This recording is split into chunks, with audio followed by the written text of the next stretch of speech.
Part 4, grades. Right now we're doing online school, and depending on where you are in the country, you might be giving or receiving actual number and letter grades. You might be getting a pass-fail, or you might be getting a pass-not pass. You might be getting nothing at all. Grades are one of the worst things that we do in school today, and I sincerely wish that we would stop.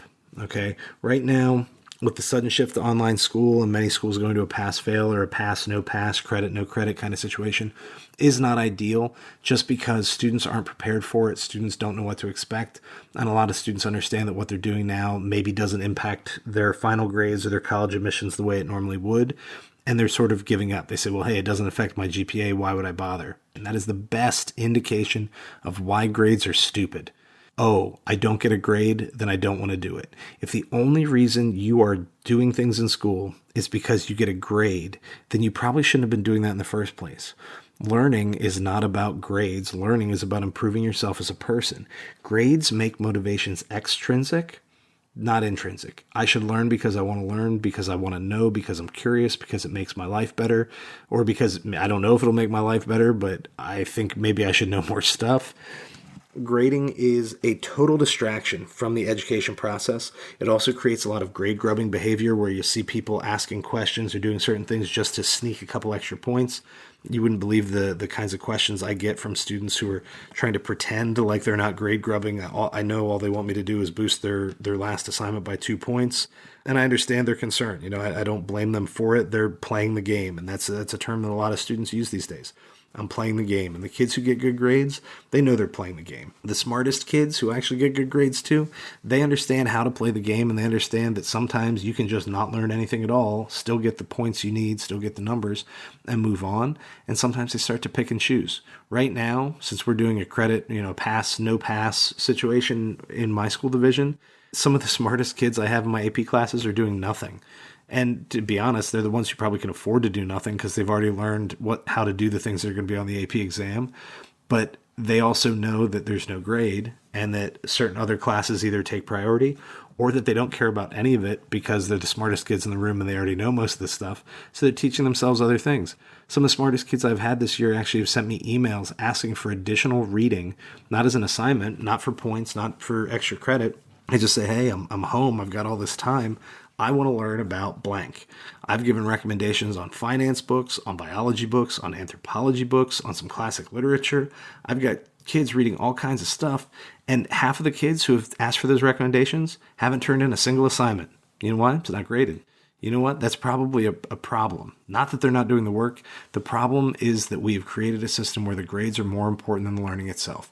If we have students who want to read something or want to learn something, and we're not providing that opportunity for them, and instead we're forcing them to attend a school, forcing them to take certain classes, and then in the classes, forcing them to do certain tasks, read certain books, learn certain things, all so that they can get a number that goes on a piece of paper that gets totaled up at the end that says whether or not you get into a college you want.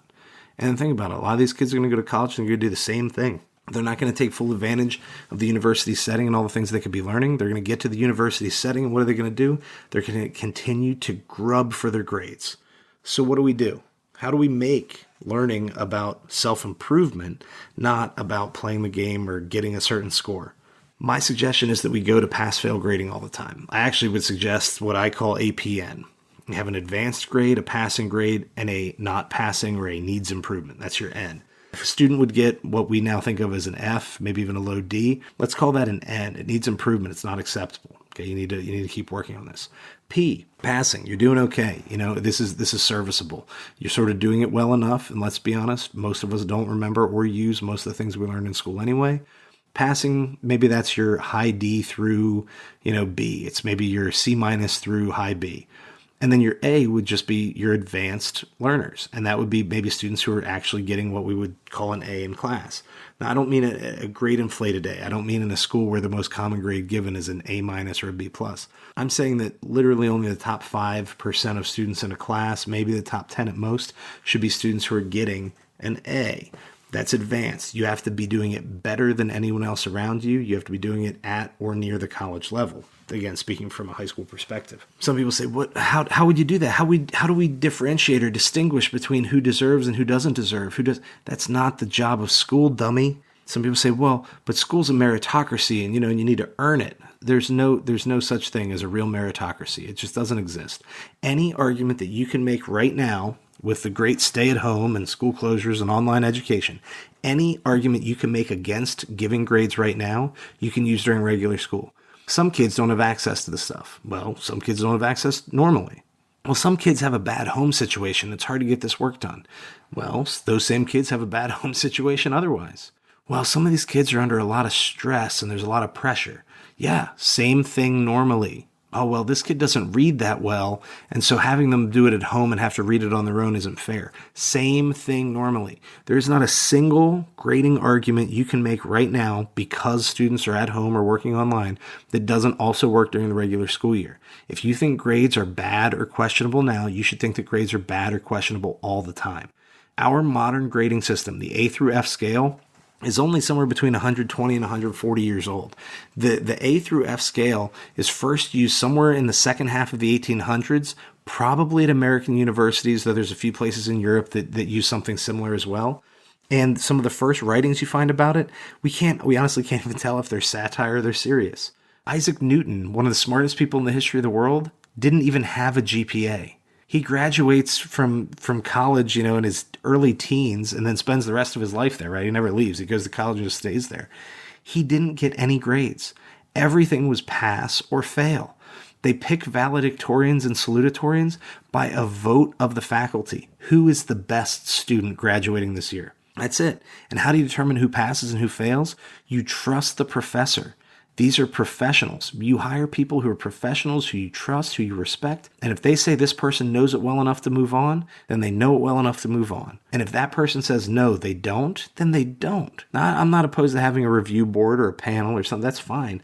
All I'm saying is there is literally no difference between a kid who gets an 89 in a class and a kid who gets a 90. There is no difference between the kid who gets an 88 and the kid who gets a 91. I mean, the difference is a couple points on a quiz, or the one kid was sleepy when they had to write their essay. The one kid forgot that they had a quiz one day and the other kid had it. There is no difference between the 88 and the 91. But you know what we're going to do? We're going to call one an A-. We're going to call one a B+. We're going to calculate a GPA. Now the one kid has a slightly better chance of getting into the college of his choice, blah, blah, blah, blah, blah. Grades are stupid because they don't help anything.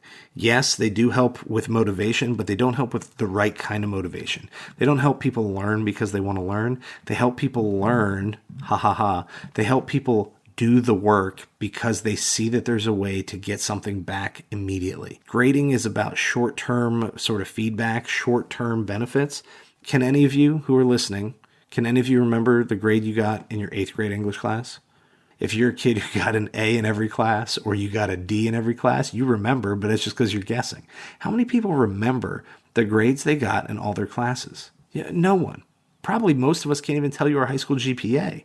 So what does it matter? But if you talk to kids in high school today, it matters a ton. In fact, most kids, and I've done this poll over and over and over again. I've done it in AP classes. I've done it in team taught inclusion model on-level classes. I've done it from grades 9 through 11. Hand up if you want to get an A and learn nothing, or hand up if you would be willing to have a tough class where you might take a lower grade, but you learn a lot. And the majority always says, give me the A and teach me nothing. Now, what's the incentive for the student? Well, I can make them work hard and hopefully they get some stuff, content, personal skills, soft skills, whatever. Hopefully that comes with it, right? Or I could just give them the good grade and never have to read any of their stuff. We're creating systems, especially now as we're focusing on mastery, grading for mastery, where students get to redo the assignments. We're creating a system where the incentive for the teacher and for the student is just to get a good grade and move on. As an English teacher, I do not have time to read everything I'm supposed to read. It's why I do grading at 1 and 2 in the morning half the time. I don't have time at work. I don't have time in the evening with my family. So I'm grading at all hours of the night, all days of the week. That's when it gets done. You know what I could do? I could just stop reading it and give everyone a B+ or higher. And you know what? The kids would love it. Parents would love it. And it would look on paper like a lot of learning was getting done. And I would be able to collect a paycheck and do so much less work than I do now. And that's the incentive. Because if I give them a C- on a paper that deserves a C-, you know what's going to happen? They're going to do some review. I'm going to have to meet with the kid one-on-one. They're going to write another paper, and I got to read another paper. Now, yes, As a matter of professional integrity, my goal is to help that kid learn, and so that's what I want to do. But let's be honest, if we're in a situation where teachers feel undervalued or underpaid, and you have parents and students beating down your door, and all they want to talk about is not how much the kid's learning, but how do we get that grade up, what's the easy thing to do? Skip all those middle steps and just go ahead and give the kid an A- in the first place. That's a terrible situation. But if we had pass-fail grading, that wouldn't matter. No one would ever come and argue with you about the score on the paper. The concern would be, how do I do this better? Or the kid would say, I don't care about this class. I got passing. That's good enough. Well, good. Then internally, you have decided this is not that important to you. You prioritize something else. And so do that. That's fine too. Not every class has to be equally important to everyone. And the fact that we pretend like we need to have A's and A+ in every class in every subject area, that's just not normal. That's not healthy. We have unprecedented rates of anxiety, of depression, of self-harm. Students are freaking out, and a lot of this has to do with the way they perceive their actions. They think that what they do now is going to matter for the rest of their lives. They think that if they get a B on this paper instead of an A, it's going to ruin their chance to get into this school, to do this, to do that. They don't understand how to put these things into perspective because their parents, because their counselors, because some of their teachers aren't helping them. We're saying that you have to get the A on everything. And so what do? We either create the pressure on the student that creates these problems for them in terms of their happiness and their personal health, mental health, or we put the pressure on the teacher, and the teacher ends up either compromising their integrity and just throwing away the grade, or they do 2, 3, 4 times as much work as they probably needed to do to get this B student to the A. And in the end, did the kid learn that much more? Aside from maybe perseverance or how to ask the same question 20 times until somebody gives up, I don't know. I don't really know if we're learning a lot more. Beth Kinkoski and I talked about this in a previous episode of the ClassCast Podcast. It's unhealthy the way we're putting pressure on students, and a big part of that is grading. If you're a teacher, I want you to think right now about how you're grading your students during online education for the end of the 2019-2020 school year. And if you're a parent, I want you to think about whether your student's being graded or not, and how that's affected their motivation, their behavior, their attitude towards school. If you're a student, I want you to think about how much your behavior and your work completion, your work ethic has changed since your grading scale has been adjusted, since you move from A through F to pass, fail, etc. If you've seen big changes, and people say, well, that's because we're in a crisis, it's because we're in a panic, it's because everyone's feeling so blah, blah, blah, maybe. But I think the reality is, if you're seeing big changes in the way students are approaching their work, it has more to do with a change in the grading scale than anything else. Grades are the worst thing we do in school. It's worse than making it compulsory. It's worse than all the other social problems. The worst thing we do in school is grading. And so if I could make one big change coming out of this giant school closure and shift to online learning, it would be that everything goes to an advanced pass, not passing needs improvement grading scale, or just the generic pass-fail. It's worked for hundreds of years, and it would work now. We need to change the grading if we want to change the learning.